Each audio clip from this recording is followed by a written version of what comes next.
Hello and welcome back to the Sports Babble football show. We took a wee break last week, and then we probably needed it just to recharge the batteries. And get But I must say I missed it. I missed it too. Yeah, I missed recording it and watching it. You know. Aye, you missed the. It's a therapeutic, isn't it? Like It getting is. it all out there It and is the chat definitely, about. and I definitely needed it last week to reflect on Arsenal's defeat at Watford. But thankfully this week, off the back of 3 consecutive victories, I'm quite happy. Scoring some really nice goals too. Some really nice goals, and we've unearthed our very own Marcus Rashford and Eddie Nketiah, or however it is pronounced. 2 great goals last night from the young man. Lovely.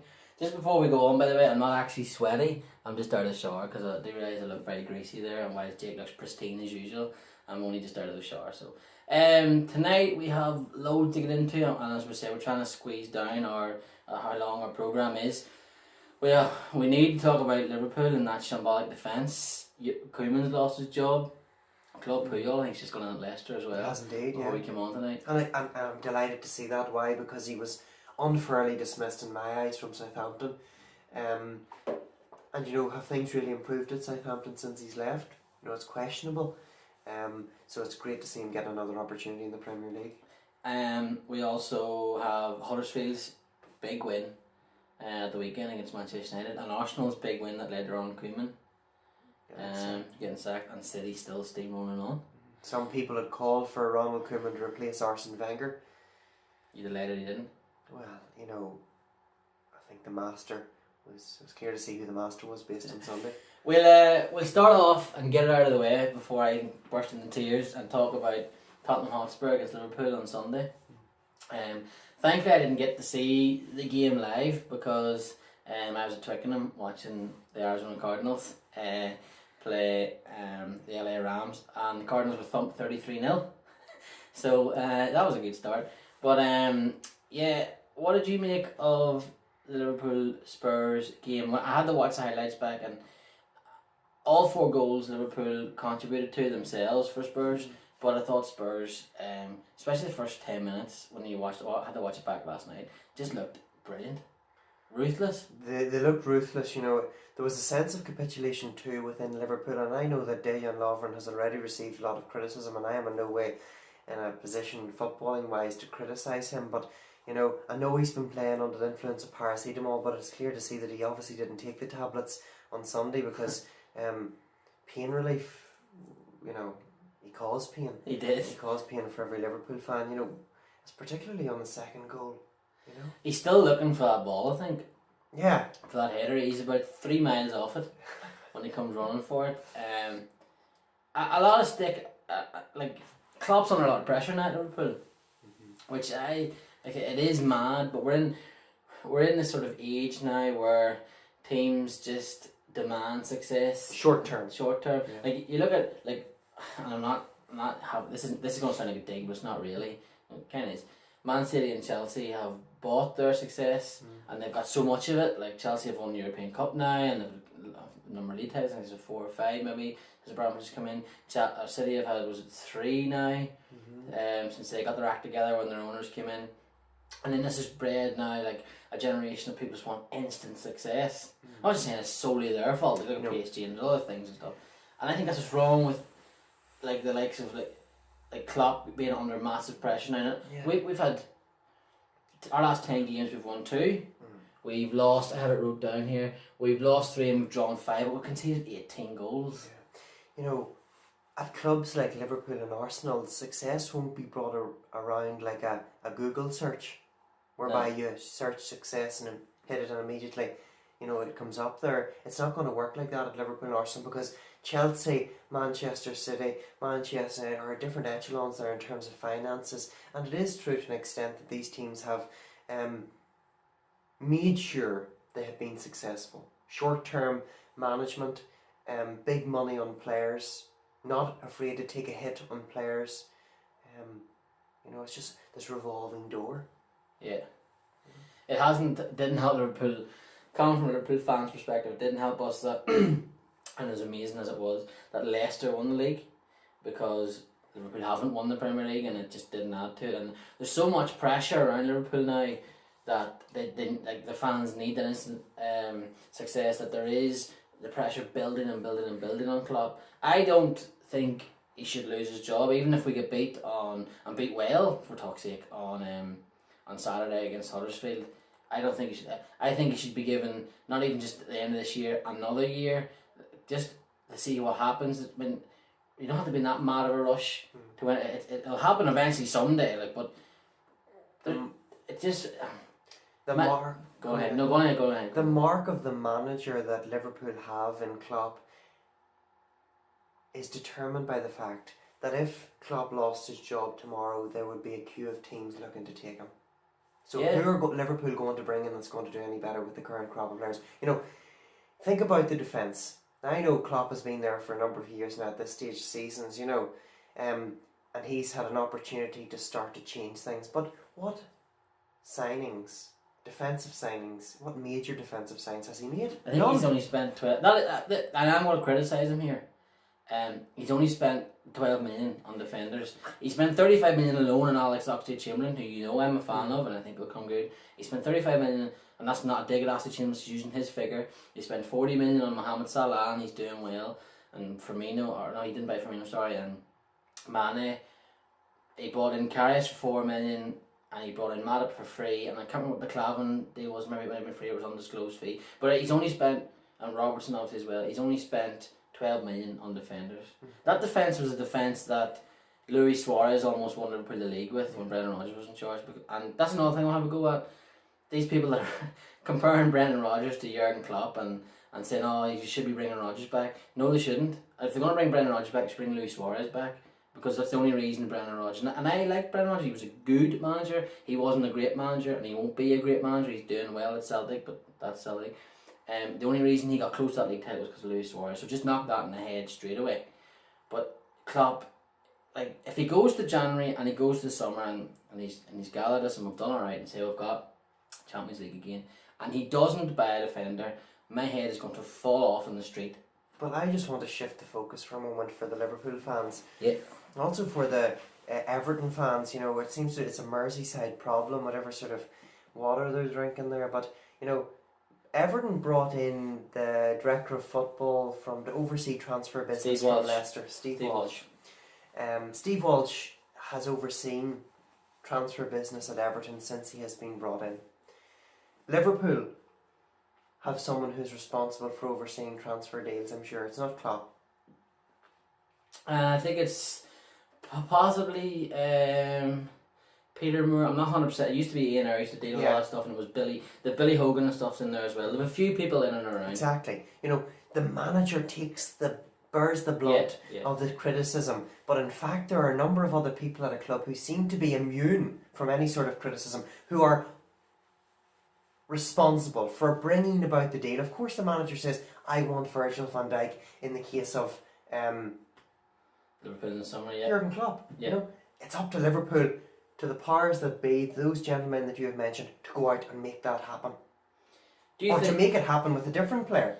You watching from an Arsenal point of view, so a neutral point of view, watching Liverpool, do you think it is a centre half that Liverpool need, or do you think it's an actual defensive midfield mindseted player, someone that knows when to sit and go? Because we get so many chances. Teams get so many chances against us. That just can't be just all defence. No, defence is something that is, you know, should be team-wide. Universal. You know, it should be universal for the team, and everyone has a responsibility. And there has been a number, you have to say, of individual errors within the Liverpool team. At the defence. You know? And forwards don't get caught out for their if they don't chase the man well, sure, hopefully it doesn't lead to a goal. You know, they're not going to be found out too much. But if a defender makes that fatal error and a goal comes from it, well, they're hammered. Yeah. They're hammered. So, of course, as you say, it's a team-wide thing, it's a universal thing. Yes, they need to get that into their game, but look, what can I say as an Arsenal fan, you know? And secondly, I do think they need to look at something in the core of that team. You know, they need to look at something. There's doubts between the defence and the goalkeeper. Yeah. There's insecurity in that central area. Now, Matip was a great signing for free, but there's an insecurity between those two centre halves and the goalkeeper. Give Joe Gomez a chance at centre half. There was talk now that I think he's going to make a lot of changes to the team for Saturday. And I think it is going to be Trent Alexander-Arnold is possibly going to come in at right back, and Gomez is going to slot in at centre half, and Karius is going to get a start in goals. I'd like to see Karius or Danny Ward given a go now. I think Mignolet's had a number of chances, and I like Mignolet. He seems to be a lovely big fella, like, but he's too lovely. Like, that first goal, he was far too soft. You look at Ederson, right, of Man City, who I think is probably top 3 goalkeepers in the league. He's fitted in very well. Gets booted in the face, alright, by an accident, and should have been sent off, that's not an argument, against Liverpool. Then against Burnley, comes flying against Chris Wood, on to get the ball at Chris Wood's feet, and not an ounce of fear now. Whereas you know there's fear. There's fear, there's insecurity. Yeah. But my question would be then, that insecurity must come from the training field. You know, Klopp has been saying, but he's got 2 great goalkeepers, going to work between the 2 of them. There's an insecurity between Klopp, his goalkeeper, an insecurity then between the goalkeeper and the defence. They need the manager to say, this is my number 1, I'm going to back him no matter what. There is no doubt that he is my number 1, and I think the defence would benefit from that confidence. You know? Then something needs to happen, but we'll have to wait and see what happens on. We'll have to wait and see. You know, the thing about it is, for Liverpool fans, after they beat Arsenal at Anfield, you know, we were in the depths of mourning. Arsenal fans, Liverpool were aiming for top of the league. You know, if we compare their stats with Manchester City at the moment, you know, interestingly, Manchester City and Liverpool have an pretty much identical average shot rate. Both of them average 19 shots per game. Okay, Liverpool have scored 14 goals this year in the Premier League. Manchester City, with the same average shot per game, have scored 32. 32 goals. That's like almost double. It is. It's more than double. Oh, it Like is. 4. It is. You know? It is. Yeah. It's 18 more goals. I was trying to do quick maths in my head there and completely. Liverpool have conceded 16 goals, none of them against Arsenal somehow. And Manchester City have conceded 4. So, you know, this is the team at the current moment that we need to mark ourselves against. Yeah. And, you know, Liverpool are far off. Way off it. So are Arsenal, you know, but Arsenal got to win at the weekend. What did you make of Arsenal's win at the weekend? You know, very difficult to read too much into it. They dominated the game and should have won by 10 goals to 0. Yeah. But yet again, lackadaisical in midfield from Xhaka, who seems to repeat this regularly. Give the ball away anyhow. He was too easily pushed over. I think he was. Even If it was a foul, it shouldn't have been opening. He shouldn't have been allowing as easily, you know, the ball to be there. He turned right into trouble. He did. Should have been shielding the ball better, you know. But Wayne really picked it up and finished it superbly well. They were winning then, you know, towards the end of the game, 4-1. Yeah. They give away the goal. Nacho Monreal and Czech. Now, if it was up to me, I would drop Czech and bring in Ospina, but Ospina's injured. I think it's time to give Ospina the chance. So even though Czech's been there, you think maybe Czech's... No, he hasn't saved a Premier League penalty that he's faced in his career. Do you think he's just past it now, or...? I just think that they need to give Ospina an opportunity. You know, Czech, as brilliant as he was, he feels clumsy or something now, doesn't he? He feels like you don't really trust him. There's just something but he there. still could make an unbelievable... That yeah. save against Liverpool before, obviously we went on to win, but that save from Salah, where he just managed to fire himself across the goal. But he still... But Philip, any player can score an unbelievable goal. The mark of an unbelievable goal scorer is one who does it regularly. Yeah. Any keeper can make one unbelievable save every few matches. Yeah. The mark of a superb keeper is one who does it regularly. Yeah. And that's the question mark that I have for Peter Cech. But that was the first time Lacazette, Ozil and Sanchez started. They were at superb. times they looked very, very good, They look superb, you know. You can tell that even though Ozil gets a lot of criticism, and obviously that thing came out during the week that he could be off to Manchester United in January, we don't know when. I don't think he'll stay at Arsenal. Myself, I don't see it. But you could tell that those 3 players were a level above. Oh yeah, they're just above the rest, you know. And the Arsenal setup anyhow, there's no real player that can match them. Now I'm not saying an effort or anything. Of course there is other players that match their efforts at times, but they just have that footballing nous that supersedes the rest of the Arsenal team. You know? What did you make of Giroud's goal in midweek against Red Star?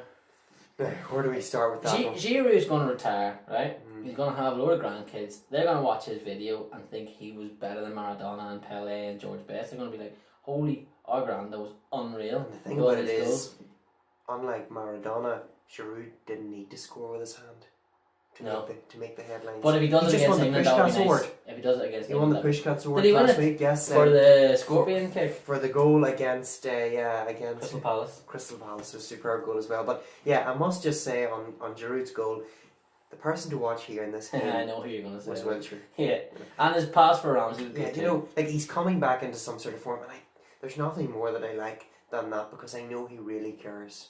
Yeah, he's a player that really cares and wears his heart on his sleeve. And although at times he gets injured, etc., let's just hope he's turned a corner in his career and he can start to make it big. Yeah, he actually looks in shape now. When he was at Bournemouth, he looked a bit heavy. Still had some nice touches, but everyone's sort of on his back. He does get a bit of abuse and stuff and a bit of slagging from other fans. I don't mind Jack Wilshere. When he was younger, I liked watching him. I was like, if Liverpool could nab him, it'd be nice. But the talk of it is that he's going to get into the right squad for Russia. And for well, you have to if he can get a starting place in Arsenal, then I don't see why he shouldn't be considered. I rate him more highly than Ramsey. Yeah. You know, Ramsey for me just isn't cutting the mustard. No. You know. We're going to come back for the second part of our show and talk about Ronald Koeman, and we'll also chat about Huddersfield's magnificent win. Superb win. Superb win against those bios Manchester United. Against the favourites for the title, and you know it is deeply surprising to see them getting beaten. Yeah, I was so shocked by it. I just couldn't even focus on the rest of the day. Oh no, I could actually. I ran around London celebrating. I was delighted. We'll be back in 2 seconds. Hello and welcome back to the second part of the Sports Babble football show. This is our 10th one, so congratulations, Jake, on our 10th anniversary. Thanks very much. Same to yourself. Yeah, and but this smile isn't for that reason. Of course, that's important. It's just reminiscing about Huddersfield's performance the weekend. It was glorious, wasn't it? David Wagner put one over on big Jose Mourinho. What actually did you see the match? What did you make? I watched the match on Saturday. Yes, and of course at times they were lucky to avoid Manchester some brilliant blocks. Yeah, some superb work there from their Jorgensen and also obviously what do you call him? I can't Schindler. Schindler, yes. Now, what the hell was Manchester United's defence doing? Lindelof had a touch of the Lovrens. I think Lindelof's young enough, and he's been getting abuse, quite a bit of abuse in social media. The reason is that a lot of money's been spent on him. Yeah, there has been, but he was very good at Benfica. He was very good at Benfica, and he's been good for Sweden. He will come good for Manchester United. It's a bit of the vintage is about him. He will come good. Like Vidic, when he came in, he wasn't amazing, and then he turned out to be, in my opinion, one of the best defenders in the Premier League. But that's minority. That is against the odds. You know, how many defenders do we see in the Premier League and we say, oh, but that's what Woody Cole was like, that they actually live out to be what that person is like. You know, a lot of them fall by the wayside. And the worry for Manchester United is that Lindelof will be the same, because they're now relying on him. Yeah, they could do with buy back immediately. But fair play to Huddersfield. Fair play, they maximised their opportunities. Yeah, you know, they were stuck into it. It felt like a very, very strange Manchester United Jose Mourinho performance. Key turning point in that game. Kachunga tackled a Manchester United player in the first half, and it should have probably, well, no, to tell you the truth, it wasn't a penalty, but it could have easily been given as a penalty. Yeah. From a neutral, not a biased point of view, it was not a penalty. Kachunga was hooked during the first half, and Laparo was brought on. And Laparo proved a vital outball for Huddersfield throughout the rest of the first half and the second half. That was good management by Wagner. Superb management. He wasn't afraid, I can't take him off yet. He took him off, he acted, not because of injury, tactical. Yeah, and sometimes teams can play the big teams like Manchester United and Arsenal and Chelsea and things like that there, and they can get fear because we get hooked here, so try and keep it tight. And even things like that there where Huddersfield could have kept Kachunga on because one of their stars and different things, thought, no, do you know what, we'll pull him. It doesn't matter, we'll get Lapar on and we'll still go for this. But United just, we're all at sea at the back at times. It was a complete... Do you know Jose Mourinho has never won a Premier League game when he's been 2-0 down? Yeah, how many times that happened? It's in the teens. Yeah, I think it is in the teens. He's never... 15 roughly. Around Like you would think, like Mourinho, he never seems to give up. So like the team's always battling, always strong and always tight. Like and keep things. You'd think that's a strange stat. Like for the teams he's managed in the Premier League. But usually the teams he's managed are top teams, and usually when he plays other top teams, he goes defensive. So that can't happen. They can't concede. Of course, it could happen, but it doesn't usually happen. And it happens when he's least expecting it. You know, I remember Arsenal winning 3-0 at half time against Manchester United last year at the Emirates. That's right. 3-0 at half time. Of course, he didn't come back that time either. No. So, what do you think this sort of, like United season has sort of grounded to a bit of a, even Lukaku's ball for Rashford was sublime. Yeah. One of the best passes of the weekend. Yeah. What do you think do you think? Look, 4 games now without a goal for Lukaku, including last night's game. They brought him on with 20 minutes to go against Swansea, hoping Swansea sort of thrown in the towel and he would get a few chances to score goals. He didn't score any goals. Did he look like scoring? I didn't see last night. I didn't see the end of the game, but I'm just saying, you know, the perspective. But I saw their first 2 goals and it was a beautiful flick from Rashford through to Lingard for the first goal in particular. Rashford looks the business. He's very good. He's very, and they need to wrap him in cotton wool because they'll need him. You know, he's the sort of player that can unlock a defence, any defence. Yeah. But where does it leave them? Tottenham, a serious challenger to Manchester City for the title, went to Huddersfield and won comfortably. Manchester United went to Huddersfield and lost. Manchester United aren't serious title contenders. Not like they just seem to have hit a wall or something. It's teams will get a bit of a blip, but even in a bit of a blip, you can see like a bright spark. Now I didn't see last night's match. It was the League Cup, so maybe that was a turning point for them. But Swansea are poor. Yeah, well, true. But even against Liverpool, they never looked. I know that Lukaku had that chance, but that was just, it came out of nothing really. They never really looked like they were going to be bothered about scoring. And then Huddersfield, they faltered. I'll be a wee tiny bit worried if it's a United fan. They've got Ibrahimovic coming back. They'll have Bailly coming back. They play Spurs this weekend. They play Spurs. Which we'll review later. Yeah. So preview later. So yeah, I'll be a tiny bit worried if I was a Manchester United fan. I'd be sort of wondering, like, hang on, we don't want Man City to get too far in front for a start, and they don't look like slowing down, despite their League Cup last night going to penalties. I don't really think that'll bother them in the league. And Spurs look like their massive win against a very poor Liverpool performance on Sunday will just catapult them on. Remember, that's the stadium that they were struggling at. Yeah, Kane hadn't scored a Premier League goal there, and he got 2. Yeah. Now, they were both sore. The first one was really well done by himself, to be fair, but the second one was given to him on a plate, but he finished it. But he set up Son. He looked amazing. His setup for Son was particularly he looked impressive. Amazing, like. And Pochettino kept it. We didn't even mention this. He kept it at a 5-3-2. He didn't try and change it to try and sort of combat Liverpool having 3 up front. What he did was he just put Aurier on the other side to mark Salah, so he could push Salah on, because he knew Salah was going to go on his inside, so he'd be there to get an, obviously Salah blew him away for the goal, but Salah's going to do that because he's quick. But I was really impressed with Spurs. I actually love watching Spurs. They're my favourite team to watch, even over Liverpool. And it's a great reflection of their coach, Maurizio Pochettino. Yeah. And that leads us on perfectly to talk about his successor at Southampton, Ronald Koeman. Yes. Well, I wouldn't call a successor. Jobless. Do you think it was the right decision? Look, their form recently hasn't been good. Football's a ruthless business. It is a ruthless business, you know. And using that sort of, I don't think narrative's the right word, but with it being so ruthless, I think it was the right decision. And you could argue then, especially people probably say to me, well then Klopp could probably be thinking. Difference between Koeman and Klopp is that Klopp has just. Last year Klopp finished 4th. He did. He got them into the Champions League, which was a major boost for his Liverpool credentials.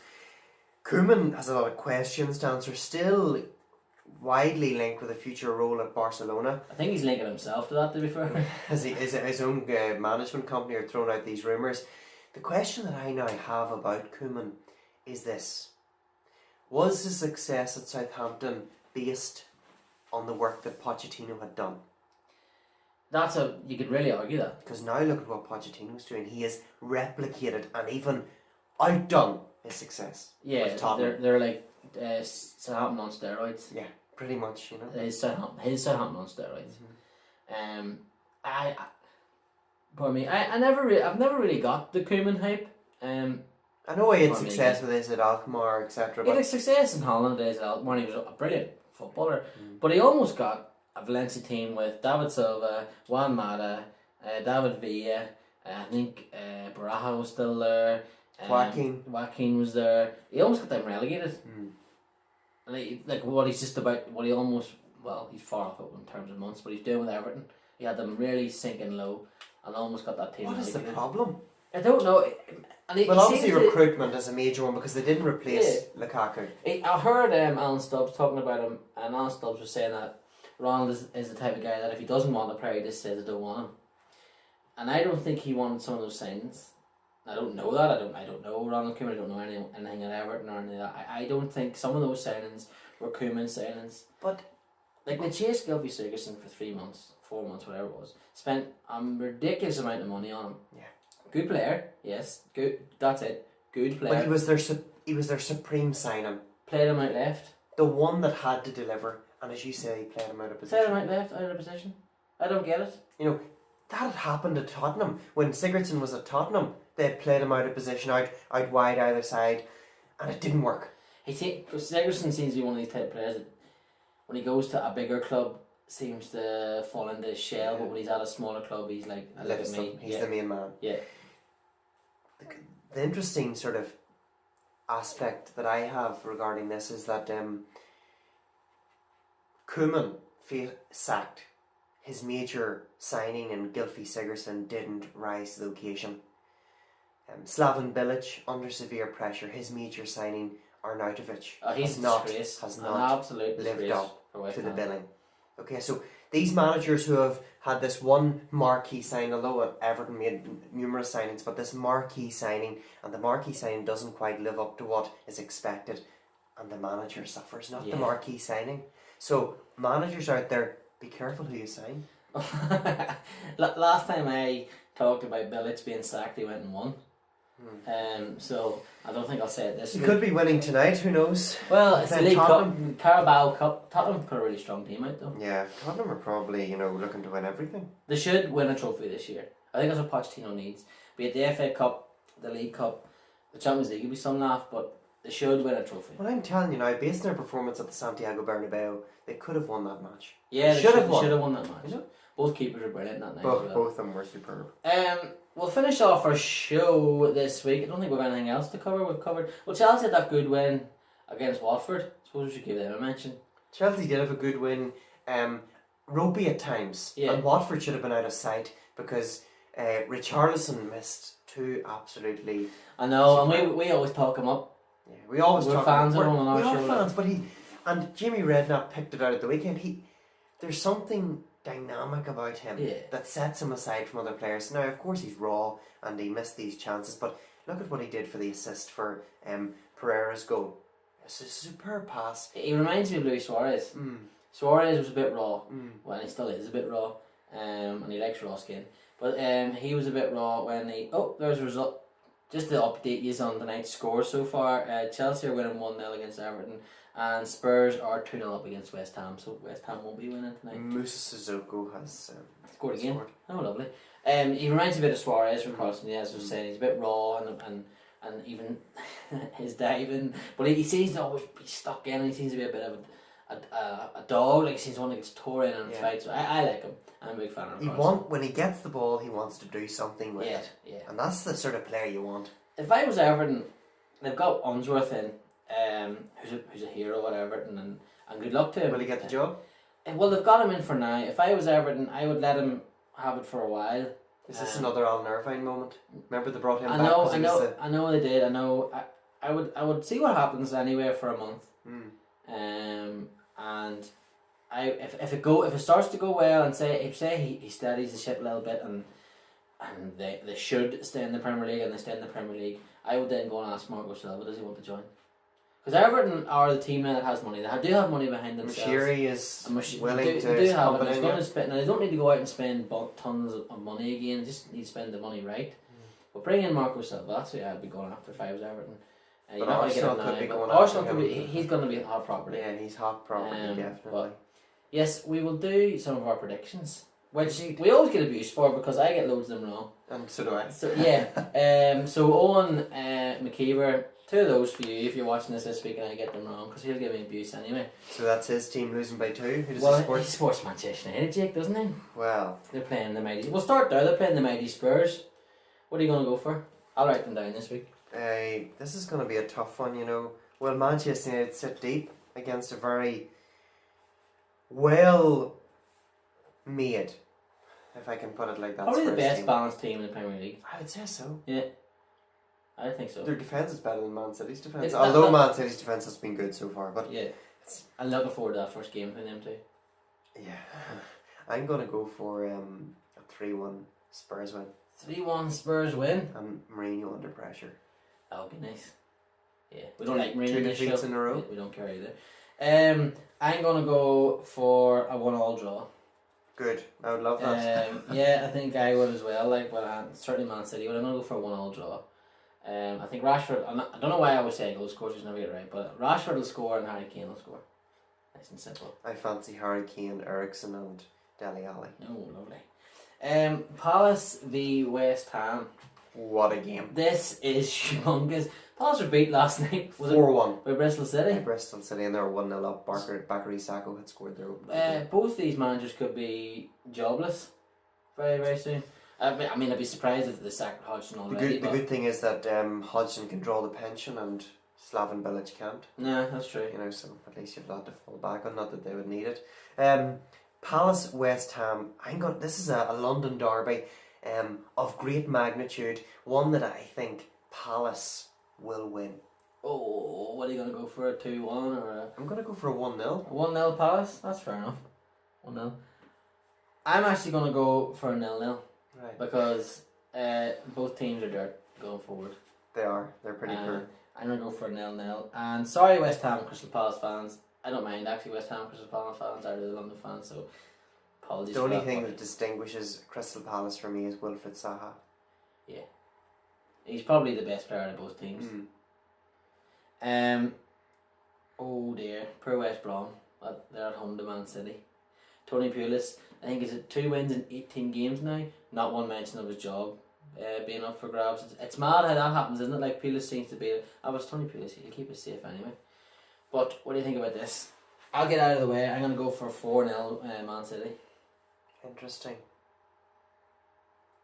I'm gonna go for a 2-1 Man City. 2-1 Man I City. think this is gonna be a tight game. This is one to watch. Don't be surprised if West Brom like this. Despite their form, they've got a habit of doing it at home against the top teams. I just think Man City are too good for them. They are too. That's why I'm going And for I their don't win. think but Johnny Evans is going to be playing. Because he hurt his groin. yeah. The nimble footwork of the Manchester City attack might be too much for the. The elder statesman Gareth McCauley.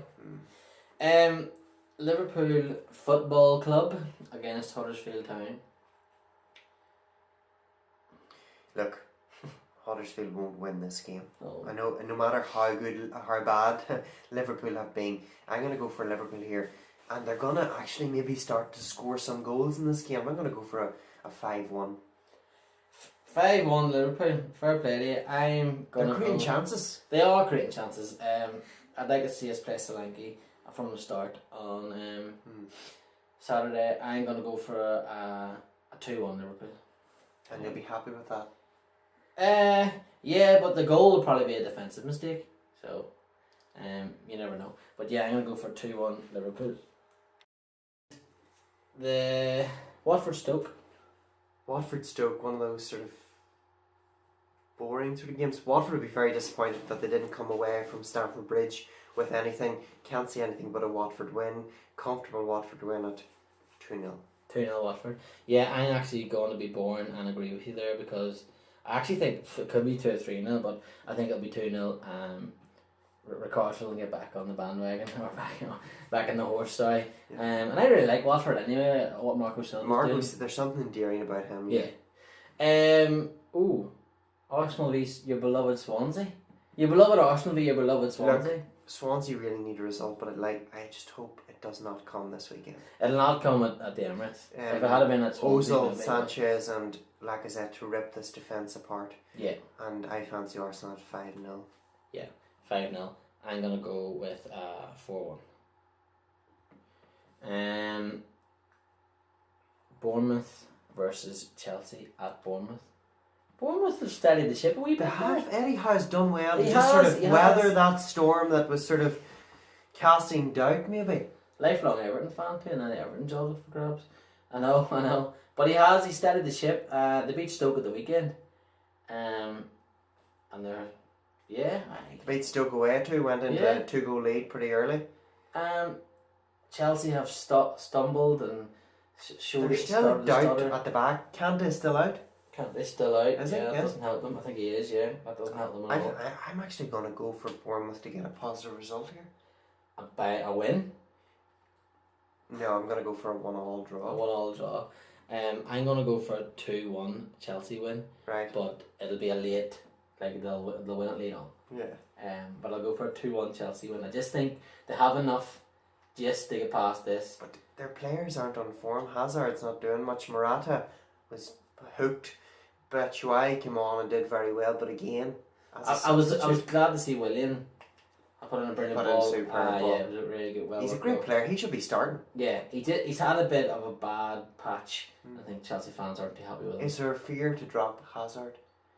Well, he's one of the best players in Premier League, but Yeah, but is he performing at the moment? bits, no, Bits and not pieces. You know, give Willian a chance and bring Hazard on from the bench. well.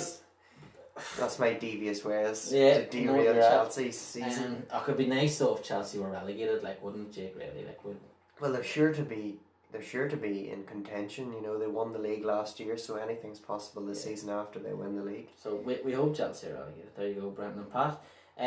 Chelsea and Manchester United getting relegated would both be happy. I think. Indeed, Yeah. it'll be a happy day. Brighton v Saints. Brighton versus Southampton. Brighton have a habit of getting results. Brighton will win this, and They were they'll not very unlucky concede. not to beat Everton. Yeah, You know, Everton got that last minute penalty, really Yeah. scored. Brighton are going to win it, I agree. Yeah. I'm going to go with a 2-0. yeah, they won't concede. Duncan Duffy have been class. Shane Duffy, He's really found form. he is majestic at the back alongside Duncan. How could you say that about those two gentlemen? But it's true, you know. 2-0. I'm going to mirror that and go 2-0. Leicester v Everton. Leicester have a brand new manager and Everton have an interim manager, David Unsworth. Everton are getting beat tonight by Chelsea. I think Leicester won last night They did. with Michael Appleton 3-1. in charge. At home, Leicester at home. This is a massive game now. Everton lose this and lose it bad. You don't even want to. There's Everton fans don't even want to think I about think that. it's going to be a draw. You think a draw? 2-2. 2-2 draw. I think it'll be a 2-0 Leicester win. Big I goal. know. But Iheanacho scored last night. Superbly finished goal. Murray due scored one. last night. Schlamani, after missing his half-side sitter, scored a good goal as well. Then we have the two best managers in the league, Sean Dyche against Rafa Benitez. Rafa after his great win. He ground out Moreno. that win superbly well. Signed a Yeah. permanent deal with him and then scores a winner as well against Crystal Palace. And there's a load of optimism around Newcastle as Or well. Mankio, is it? No. No, it was Moreno. Sorry, Marino guy. Marino, yeah. Burnley at home against Newcastle. I think that's our Monday night game. What do you think? What do you think? I think Burnley will nick this. Just, if Just. anything. I'm just, for a devil's advocate, I'm going to go for another Newcastle win. Right? 1-0. 1-0, and I'll go 1-0 Burnley. So we'll see what happens there. Well, there you are. That's our predictions that we always get horribly wrong. Thankfully, But you're still good to make them. Oh, I enjoy doing them anyway. So No, again, two of those. Unpredictability of football is what really excites you, you know? That's why we love it. Thanks for tuning in this week on the Sports Babble. Not sure next week. Earthquake's not here. He's off exploring the world for a week, so I'm not sure what way we'll work it next week with the Sports Babble. There could possibly be another NFL podcast being fired up as well next week, so there will be something coming across. But thanks for joining us. As always, tell all your mates, like, share and retweet anything you see from the Sports Babble and anything you see on Facebook as well. It helps. And yeah, make sure you subscribe too and help the lads out. And enjoy this weekend's matches. Enjoy this weekend's matches. And let's hope your team wins, unless it's Swansea. Yeah, or Huddersfield, or Manchester United, or Chelsea. Yes. Okay. Ciao. Good luck.